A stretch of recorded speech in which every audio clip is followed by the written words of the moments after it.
E aí, ex-alunos do CPV, futuros alunos da SPM, meu nome é Caco Pena, já nos conhecemos, desse lado o nome Caco Pena.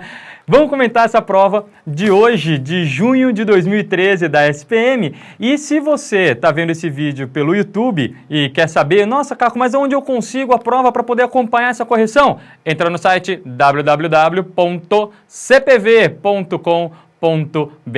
Tá aqui o site, entra lá, aqui do ladinho do vídeo tem o link, baixa a prova e acompanha a correção, tá bom?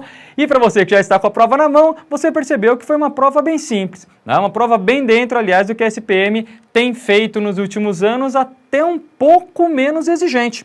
Textos claros, objetivos, diretos, questões bem precisas, todas bem claramente explícitas no texto, um pouco de gramática, questões simples, uma questãozinha de concordância, um pouco de paralelismo, nada que você que fez o curso com a gente não viu a exaustão e não tirou de letra, tenho certeza. Vamos começar com essa questão de número 1. Teve um texto sobre escola e cidadania, olha lá, falando, não, obviamente menosprezando a educação, mas dizendo que a educação não é a única preocupação, não deve ser a única preocupação.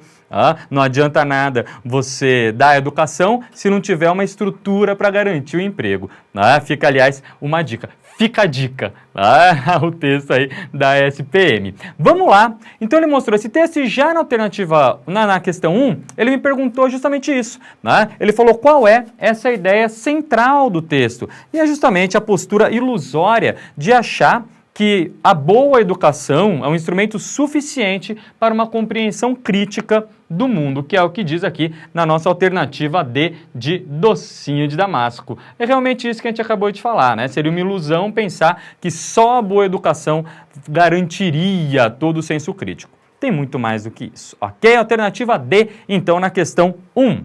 Questão de número 2, ainda segundo o texto, pode-se afirmar que SPM gosta da alternativa D, né? Vamos continuar na alternativa D de docinho de damasco. Olha lá, a boa educação qualificadora de mão de obra serve a seu propósito em economia saudável, mas não em economia apática. Você pode perceber isso? Quer voltar lá no texto? Quer voltar lá no texto? Aliás, as questões 1 e 2 você tira desse parágrafo aqui.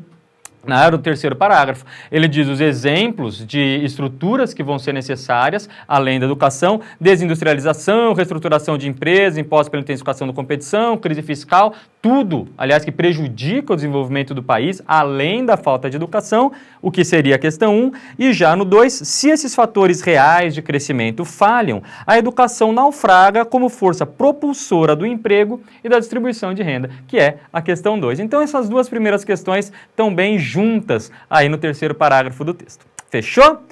Questão 3, ele fala a expressão tragédia cultural a que alude o autor só não é caracterizada pelo segmento. Cara, o que não caracteriza, percebeu, né? Percebeu? Marcou errado aqui do lado, igual a gente falou, errada. Lembra? Não vai me marcar certa. Então, o que não mostra a tragédia cultural? Os argumentos da razão técnica. Obviamente, alternativa C de Caco Pena. Olha lá, subjetividade mutilada, incapaz de compreender o mundo, pauperização da mentalidade, massacre da capacidade crítica. Tudo isso aí seria, claro, uma tragédia cultural, uma tragédia cultural. E na alternativa C, razão técnica, não é uma tragédia, de fato. Beleza? Questão 3, alternativa C de Caco Pena. Na questão 4, também pode-se deduzir do texto que já a alternativa A, né, cara? Olha lá. A tese dos senhores do mundo só teria validade em economia que gerasse empregos. Caco, mas onde está isso no texto? Mostra para mim. Vamos ver lá. Está um pouquinho antes no texto. Olha aqui, ó. Tá aqui, ó. Segundo parágrafo. Trate de conseguir boa educação ou será um dos derrotados pela marcha do progresso. Este é o desafio que os senhores do mundo lançam aos que lutam por bons empregos. Seria estúpido negar o papel da educação enquanto instrumento de qualificação técnica da mão de obra. Mas os últimos estudos internacionais, está acompanhando aí? Sobre emprego, produtividade e distribuição de renda, mostram óbvio. a boa educação é incapaz de resolver os problemas criados pelos choques negativos que vulneram as economias contemporâneas. Cara, se a boa educação é incapaz de resolver os problemas criados pela má gestão da economia, então foi isso justamente que ele me perguntou. Só tem validade a tese se primeiro resolver o problema da economia. Maravilha? Que é justamente o eixo do texto. Questão de 5 a 9, um outro texto agora um pouco mais filosófico. Um texto filosófico do David Hume. Olha lá, rapaz, falando sobre a vida humana. O que é a vida? Uma reflexão sobre a vida. E para falar sobre esse texto, vamos ver direto na questão. De acordo com o texto, o que ele me diz? Logo no começo do texto, ele põe: a vida humana é mais governada pelo acaso do que pela razão. Olha aqui, ó o acaso aqui. Mais governada pelo acaso do que pela razão. O que é o acaso? Elementos de ordem aleatória, de ordem subjetiva, que é o que ele me diz na alternativa A, E, de elefantinho colorido. Elementos de ordem aleatória e subjetiva são componentes decisivos para a vida. É isso, a vida é marcada pelo acaso, por elementos de ordem aleatória, ok? Questão de número 6 ainda, segundo o texto, é correto afirmar. Cara, questão muito bem feita essa aí, né? Que cobrou bem um pedacinho do texto que eu faço questão de mostrar para vocês. Vamos encontrar aqui, ó. Enquanto especulamos, encontrou aqui, ó. Enquanto especulamos a respeito da vida, a vida já passou. E a morte, embora talvez eles a recebam de maneiras diferentes, eles quem? Trata do mesmo modo o tolo e o filósofo. O tolo e o filósofo, que é a próxima questão, aliás. Então, as próximas duas questões cobraram o entendimento desse pedaço. A morte, embora talvez eles a recebam de maneiras diferentes, tratam do mesmo modo o tolo e o filósofo. Olha lá, então na questão 6, talvez a morte trate do mesmo modo o tolo e o filósofo. Tá aí. Trata do mesmo modo, a morte trata os dois do mesmo modo. Segundo o autor, já na questão 7, então, questão 6, alternativa E, de elefantinho colorido. E na questão 7, ele me diz, ainda segundo o autor, alternativa B, bushboff biscoito, bolinho de bacalhau. A tarefa, é tarefa inútil elaborar uma regra exata para a vida. Cacô, não encontrei no texto. Volta lá.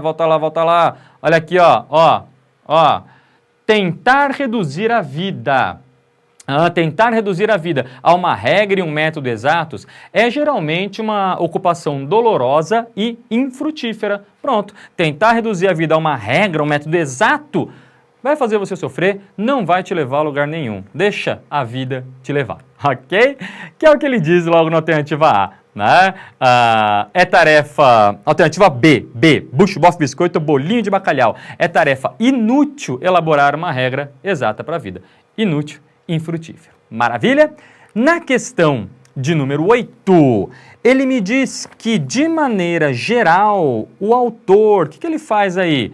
Alternativa C de Cacopena. Né? O autor é cético acerca do valor da vida e ironiza a especulação desta. Quer dizer, ele faz uma ironia a respeito das pessoas que especulam sobre a vida. Vamos encontrar lá no texto? Espera aí que eu me perdi aqui. Achei o texto. Vamos encontrar lá no texto, ó. Tá lá no finalzinho. Tá no finalzinho do texto. Aqui, ó.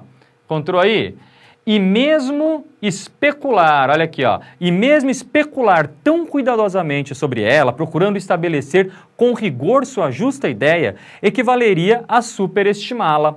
E se, para certos temperamentos, essa ocupação não fosse uma das mais divertidas a que é possível dedicar a vida. Né? Então você percebe a ironia aí, né? Se não fosse tão a ocupação mais divertida para os caras que se preocupam com isso. Né? Então especular sobre ela, estabelecer com rigor, é superestimar a vida. Né? Então pronto, voltando lá para a questão 8, ele mostra justamente que ele é cético acerca desse valor e ironiza as pessoas que ficam especulando a respeito dela. Maravilha? Na questão 9, volta para aquele trecho que eu falei para vocês, né? Volta para aquele trecho. A morte, embora talvez eles a recebam de maneira diferente, eles quem? Já vimos lá, né? Trata da mesma maneira o tolo e o filósofo. Então pronto, alternativa B, bucho, bofe, biscoito, bolinho de bacalhau, ok?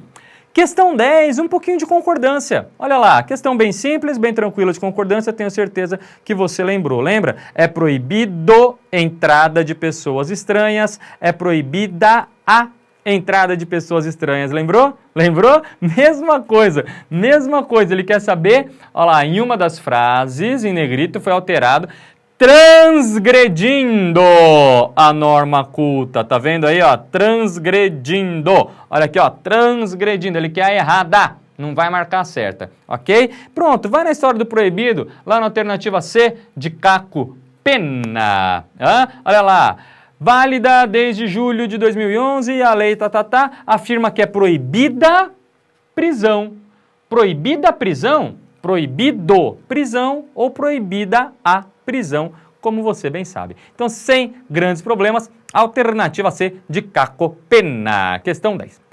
Questão de número 11. Em um dos itens abaixo, a falta de paralelismo. Lembra? Paralelismo? Quando que a gente refalou de paralelismo? Semana passada, tá fresquinho aí na sua cabeça. Em um dos itens abaixo, a falta de paralelismo, olha lá, e vimos esse mesmo caso, né? Presidente do UFC, lembra aquela questão que a gente viu do outro vestibular? Que tinha um complemento que era um verbo e um complemento que era um substantivo? Trabalhamos bastante esse mesmo caso em sala de aula e foi isso que a SPM cobrou.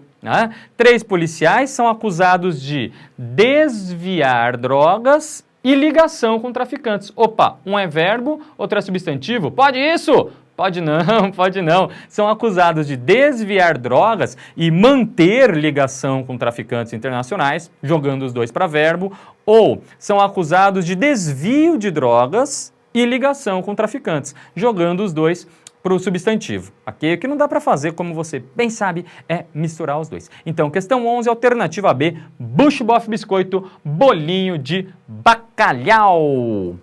Vamos para a questão de número 12. Em uma das manchetes jornalísticas abaixo está presente uma expressão paradoxal. Olha lá a figura de linguagem. Falamos e refalamos agora também na nossa revisão. Parece que a SPM assistiu nossa aula de revisão. Tava tudo lá. Olha lá, paradoxo. Lembra? 2 ideias contraditórias. Só encontrar o contraditório. Olha lá, já na alternativa A, na seleção brasileira, o técnico de futebol é um eterno interino? Eterno interino? Você sabe, né? Interino, provisório, temporário, sempre que fala, pô, o cara não tá, ele é o técnico interino, o presidente interino, aquele cara que fica tapando o buraco, vamos dizer assim, provisório. Então, como que ele é um eterno interino? Ou ele é provisório ou ele é eterno? Então, você já tem o seu paradoxo logo na alternativa A de azul de metileno. Questão 13, uma das manchetes abaixo, lida sem contexto, permite dupla leitura. Qual foi o exemplo que a gente viu agora também na revisão? Lembra? SPM 2012? Lembra? Até marquei aqui para você. Bombeiros são presos por desobediência após protesto no Rio. E eu falei para vocês, cara, apareceu ambiguidade, olha para quem? Advérbio. Lembra? Vai olhar para o pronome relativo e depois vai olhar para os advérbios. Pronto. Lá em 2012, questão que você viu, era o advérbio no Rio que dava ambiguidade. E agora o que você tem? O advérbio em Minas Gerais, na alternativa C, de caco, pena. Só mudou o advérbio. Mulher é condenada a indenizar ex-marido por traição em Minas Gerais. Pronto. Será que ela é condenada em Minas Gerais ou a traição ocorreu em Minas Gerais? Mesma coisa, só mudou se for no Rio ou em Minas. Tenho certeza que você bateu o olho e marcou a alternativa C de caco, pena.